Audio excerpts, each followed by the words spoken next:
Pendekatan pembelajaran kooperatif. Sejumlah pendekatan pembelajaran kooperatif telah dikembangkan. Mereka termasuk STAD, Student Teams Achievement Division, kelas Jigsaw 1 dan 2, belajar bersama, investigasi kelompok, dan description kooperatif. Menciptakan komunitas kooperasi. Komunitas sekolah terdiri dari staf pengajar, staf, siswa, orang tua, dan orang-orang di lingkungan tersebut. Untuk menciptakan komunitas belajar yang efektif, David and Roger Johnson 2002, pp 144-146, menyimpulkan bahwa kerjasama dan saling ketergantungan yang positif perlu terjadi pada sejumlah tingkatan yang berbeda. Kelompok belajar anak-anak di dalam kelas yang baru saja kita bahas. Ruang kelas, antara ruang kelas, sekolah, interaksi orang tua sekolah. Dan interaksi sekolah lingkungan sebagai berikut. Kerjasama kelas. Ada banyak cara untuk menciptakan kerjasama dan saling ketergantungan untuk seluruh kelas. Tujuan kelas dapat dihasilkan dan penghargaan kelas diberikan. Kerjasama kelas dapat dipromosikan dengan menempatkan tim yang bertanggung jawab atas pembersihan kelas harian, menjalankan bank kelas atau bendahara kelas. STAD, Student Teams Achievement Division. STAD melibatkan pengakuan tim dan tanggung jawab kelompok untuk belajar dalam kelompok kemampuan campuran. Slavin 1995. Pendekatan STAD telah digunakan dalam berbagai mata pelajaran termasuk pelajaran matematika, membaca, dan sosial, dan dengan siswa di kelas yang berbeda level. Ini paling efektif untuk situasi pembelajaran yang melibatkan definisi yang baik, tujuan atau masalah dengan jawaban atau solusi spesifik. Kelas Jigsaw dikembangkan oleh Elliot Aronson dan rekan-rekannya 1978. Jigsaw adalah kooperasi pendekatan pembelajaran di mana tim beranggotakan 6 orang mengerjakan materi yang telah dipecah menjadi beberapa bagian. Sedangkan Jigsaw 1 terdiri dari 6 tim. Jigsaw 2 biasanya memiliki 4 atau 5 tim. Semua anggota tim mempelajari seluruh pelajaran daripada satu bagian, dan skor individu digabungkan untuk membentuk skor tim secara keseluruhan seperti pada STAD. Belajar bersama dibuat oleh David and Roger Johnson 1994. Pendekatan ini memiliki 4 komponen. 1. Interaksi tatap muka, saling ketergantungan positif. 3. Akuntabilitas individu. Dan terakhir keempat, pengembangan kelompok antar pribadi dan keterampilan.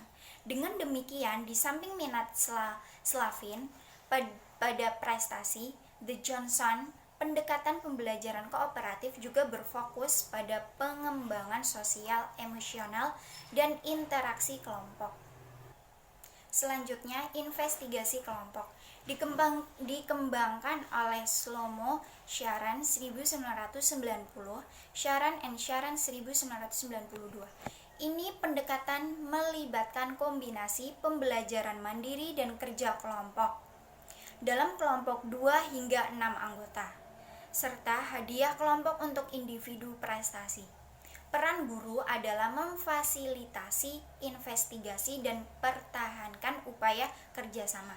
Dalam pandangan Sharan, ini adalah cara banyak masalah dunia nyata diselesaikan komunitas di seluruh dunia. Scripting kooperasi. Siswa bekerja secara berpasangan, secara bergantian meringkas informasi dan secara lisan mempresentasikan satu sama lain. Dan Sharon 1988, MC Donald and lain-lain 1985.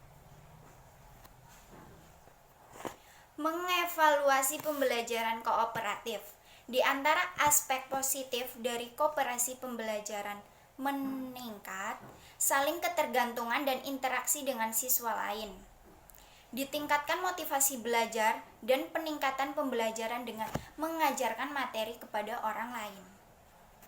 Berikut ini tanggapan para guru bagaimana mereka menggunakan pembelajaran kooperatif di kelas mereka. 1. Anak-anak awal. Kami sering meminta anak-anak prasekolah kami bekerja sama dengan menciptakan proyek seni atau dengan memasak bersama. Misi Jongler Sekolah Bukit Suburban. Sekolah dasar kelas K5. Saya membangun kelompok dasar dengan mitra belajar secara berkelanjutan di kelas saya. Kelompok-kelompok ini terdiri dari 4 anak yang telah membangun rasa saling percaya, bekerja sama dengan baik dan diseimbangkan berdasarkan gender, kemampuan, dan minat. Elizabeth Frasella, Sekolah Dasar Clinton. Sekolah menengah kelas 6-8. Saya membangun kelompok yang mengharuskan peserta membaca, mengerjakan karya seni, berpikir kreatif, dan berbicara di depan umum dan sebagainya. Mark Fitness, Sekolah Menengah Bemidji. Sekolah tinggi kelas 9-12. Saya telah belajar bahwa lebih baik tidak memiliki kelompok di mana siswa memiliki siapa yang akan dimasukkan. Sebaliknya, saya menggunakan setumpuk kartu untuk kelompok acak dan mengubahnya untuk setiap proyek. Sandy Swanson, Menomen, Val High School. Strukturing pekerjaan kecil. 1. Mengubah kelompok. Umumnya kelompok heterogen dengan keberagaman dalam kemampuan, etnis, latar belakang sosial, ekonomi, status, dan jenis kelamin dapat memaksimalkan peluang untuk bimbingan dan dukungan teman sebaya.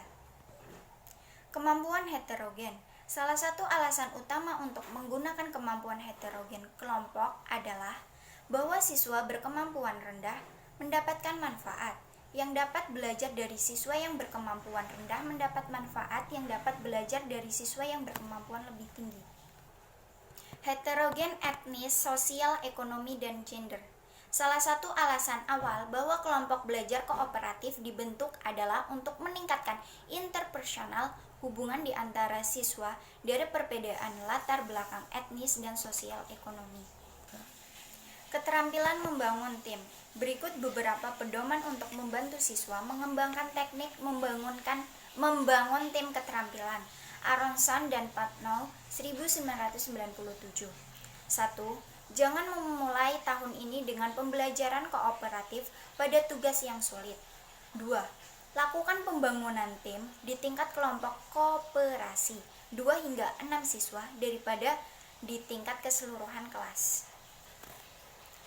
Dalam membangun tim, bekerja dengan siswa untuk membantu mereka menjadi pendengar yang lebih baik.